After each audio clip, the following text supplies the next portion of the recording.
Hi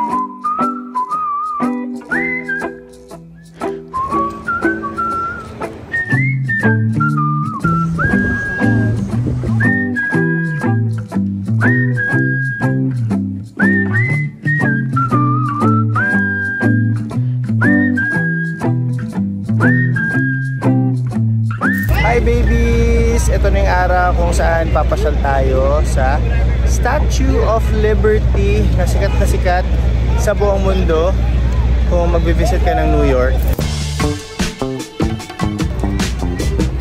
Naglalakad tayo ngayon sa Battery Park. Hinahanap ko yung battery, wala akong makita. Kaya nila tinatago yung battery? Okay, nagbago yung isip ko. Hindi na ako pupunta sa Statue of Liberty. Papalibutan na lang natin siya. Pag nakita natin siya, sasabihin natin, papaligiran kita. Hindi, sa ride na lang tayo ng ferry. Tapos, we will cruise around kung ano mang tawag dun sa dagat. Dagat ba yun? O, dagat yata. Basta papaligiran natin siya. Para mas maganda yung view natin.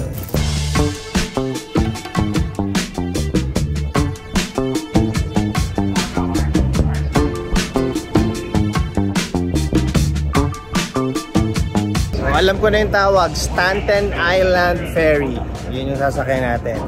Para makaikot tayo around the Liberty of Statue.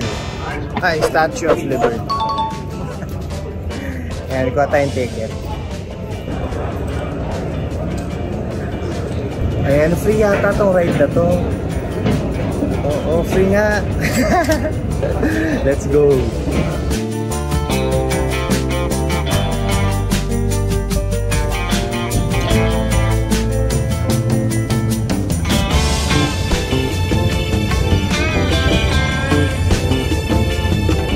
Grabe, sobrang init lang ngayon. I mean, pumunta tayo dito kasi summertime. So, in-expect ko naman yung init. Pero medyo nanulusok ang init ng araw ngayon. Pero excited ako mag-cruise around the Statue of Liberty. Let's go!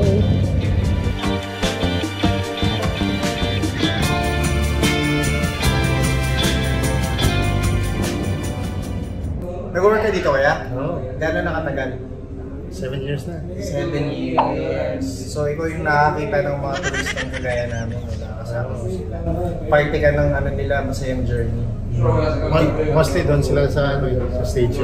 Ilang oras ba yun? 25 minutes ako dati, 5 minutes pabalik. Tapos around lang yung Statue of Liberty.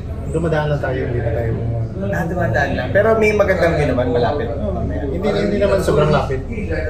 Kasi ibang boat yung statue ko.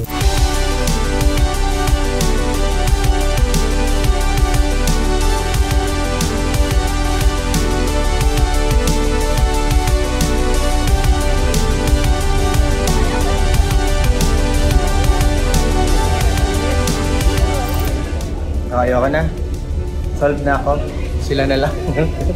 Nakapwesto tayo ng maganda eh. So may picture tsaka video tayo tsaka pang vlog. So happy na ako. Hala, ang ganda ni kangkong Greenwich tomato. Bumaba muna tayo ng ferry. Nandito na tayo sa Staten Island. Round trip kasi dapat. Kasi wala namang pupuntahan dito. So supposedly magsistay lang ako sa ferry. Pero kailangan pala bumaba. So ito. Bibili muna tayo ng pizza para meron tayong laman sa tiyan.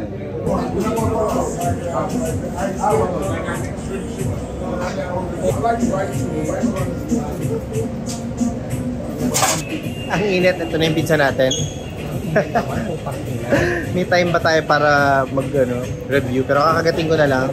I'm sure masarap naman to. Kailangan natin tumakbo sa ferry kasi alis na ulit siya. Sarap ah. Lasang pizza. Wow. Diyan, masarap. Thin crust siya. Nakalimutan ko kumuha ng hot sauce. Tsaka chili flakes. Para mas masarap. Can I have one cafe latte? Can I add some sugar to your iced coffee latte? You have Splenda or Equal? Also, we have sweet and low. Yeah, we have Splendor, Equal, okay. And... Please add Splenda. How many Splendor, please? Just one. You have oat milk? Iced cafe latte or hot cafe Hot. latte? You have oat milk? Yes, no, we don't have. We are only almond milk. It's okay. Hello, welcome po sa New York. Ayan po.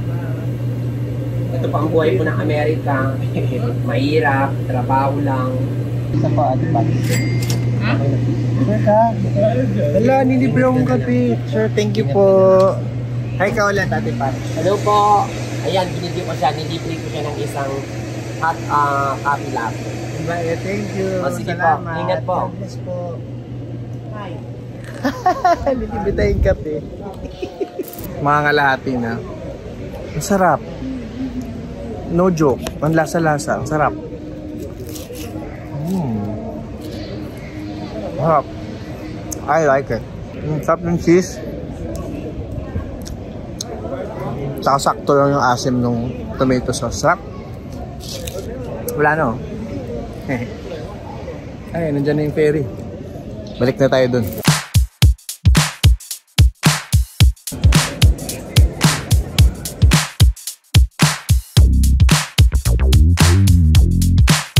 Ito na, sasakay na tayo. Nakita nyo ang dami naghihintay. Libre kasi yan guys, ang galing. Kasi libre siya. May sarili pang ferry, ang linis. Grabe. Big time.